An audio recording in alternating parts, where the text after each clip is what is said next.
We had been married for 3 years when tragedy struck. My father-in-law, a kind and gentle man, passed away after battling a prolonged illness. Surrounded by his loved ones, he left peacefully. I think it would be good for Mom to move in with us, I suggested after the funeral. That makes sense. Her back and legs have been bothering her, and since I work remotely, I can be there to help her. My spouse agreed. With mutual understanding, we decided to invite my mother-in-law to live with us. My spouse shared our plan with the family before the funeral arrangements were completed. Why would you suggest that? Haven't you already asked her for the $2 million she saved? A relative blurted out. That's not true. We're doing this to ensure she's well cared for, my spouse clarified. Exactly. She won't have to worry as much if she's with us, I added, hoping to quell their suspicions. Some of my sisters-in-law, eager and abrupt, expressed their willingness to care for her instead.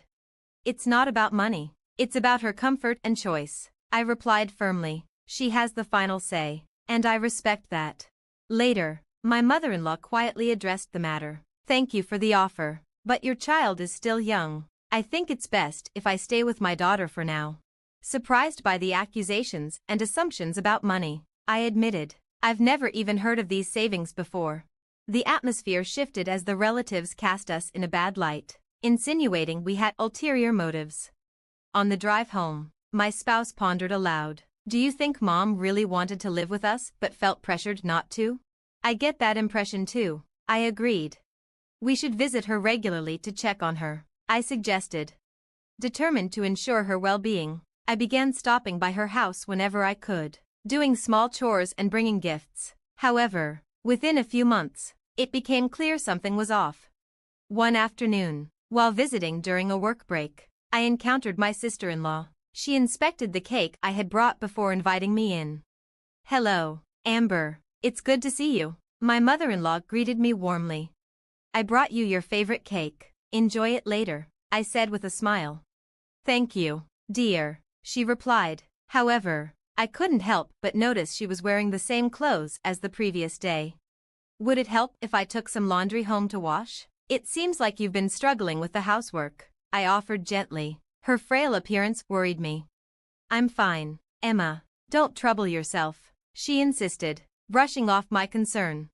But Sarah, my sister-in-law, interjected rudely. Why do you keep coming by all the time? Sarah, we agreed to care for Mom together, remember? I reminded her. So what? That was then, she snapped dismissively. Her words cut deep. My heart ached as I realized the extent of my mother-in-law's predicament. Mom refused to live with us because she trusted you would take care of her. What's really happening here? I demanded. Sarah smirked. Oh, didn't you know? Her savings went toward a new car. Now she's broke. And you, who wanted her money, don't want her anymore. Huh? Anger boiled inside me. How dare you? She's your mother, and she deserves respect. Money should never dictate how we treat her, I snapped back. Unwilling to let things worsen, I called Liam, explained the situation, and we decided on the spot to bring my mother-in-law to our home. I packed her things, helped her into the car, and brought her home that day. My mother-in-law seemed astonished by how quickly we acted, but once settled in, she expressed her gratitude. I'm sorry to burden you, especially with a young child in the house, she said hesitantly. Don't apologize. You're family, and we're happy to have you, I assured her. Living together brought joy to all of us. She had always treated me with kindness, like the child she never had, and I cherished the time we spent together. Yet, I had to adjust my plans. My longtime dream of opening a cafe had to be postponed. Balancing work-from-home tasks, childcare, and household responsibilities was demanding, but I refused to give up. 6 months into our new arrangement, my mother-in-law called me over with an unusual seriousness. Eva, come here for a moment, she said. Yes, Mom? I asked, curious. She handed me a thick envelope. This is for your living expenses. Take it without a word, she said firmly. I opened the envelope, stunned to find bundles of cash. What is this? I've always been frugal, saving over the years, she explained.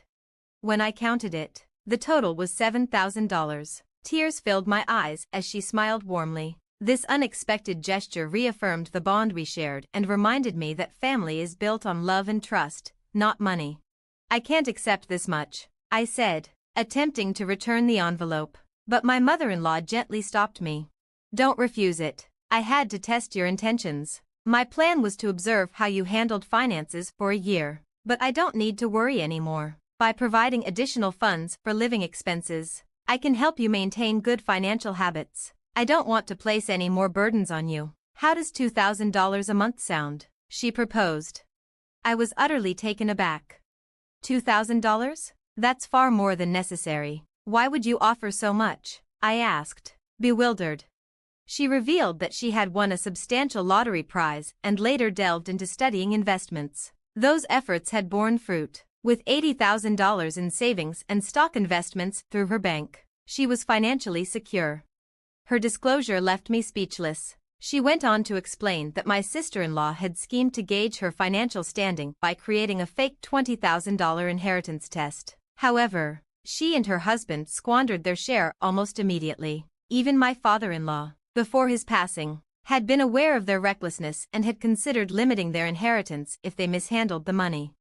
You're different, my mother-in-law said. You didn't prioritize money, and your refusal to take it outright filled me with pride. That's why I want to support you, both for your future and to help you realize your dream.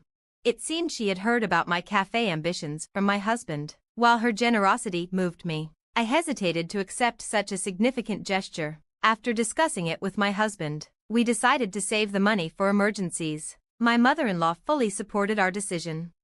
A few days later, my sister-in-law and her husband unexpectedly showed up, demanding that my mother-in-law return to live with them. Luckily, my husband was home, and he quickly sent them on their way without incident. However, I couldn't ignore the uneasy feeling their visit left behind.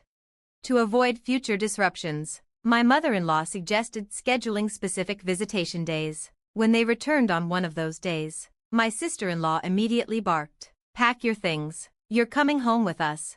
But my mother-in-law remained calm. "Please sit down, I have something to discuss," she said. "Who do you think you are, making demands like that?" my sister-in-law snapped. "I'm John, her attorney," came a voice from the next room. It turned out my mother-in-law had prepared for this confrontation by hiring a lawyer. My husband and I listened quietly from the adjoining room, imagining the stunned expressions on my sister-in-law and her husband's faces as the lawyer outlined her terms. "You won't be receiving any more assets," he explained. "Additionally, you must repay the $20,000 you squandered and vacate the family property you're currently occupying." My sister-in-law erupted. "Mom, how can you do this to your own daughter? I'm your child. You can't abandon me in my time of need." Her husband chimed in, pleading, but my mother-in-law stood firm.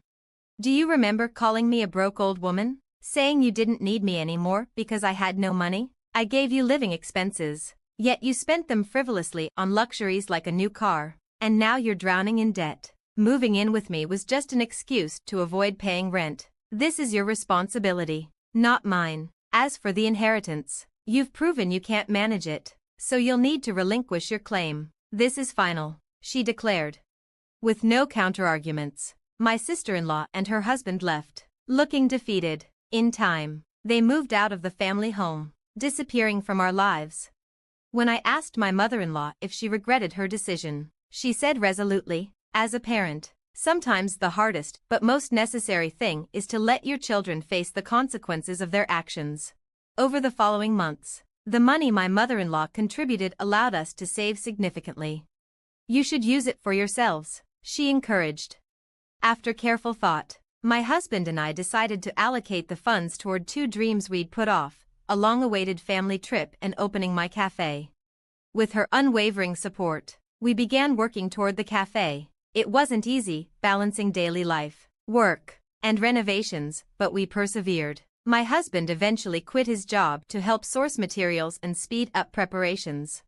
We chose to transform the family home into the cafe, preserving its sentimental value while giving it new life. Despite the challenges, the cafe quickly became a beloved community space, offering a cozy atmosphere for relaxation and connection. One day, my sister-in-law and her husband visited the cafe. They seemed subdued and more humble than before. Looks like they're finally learning, my husband said with a sigh.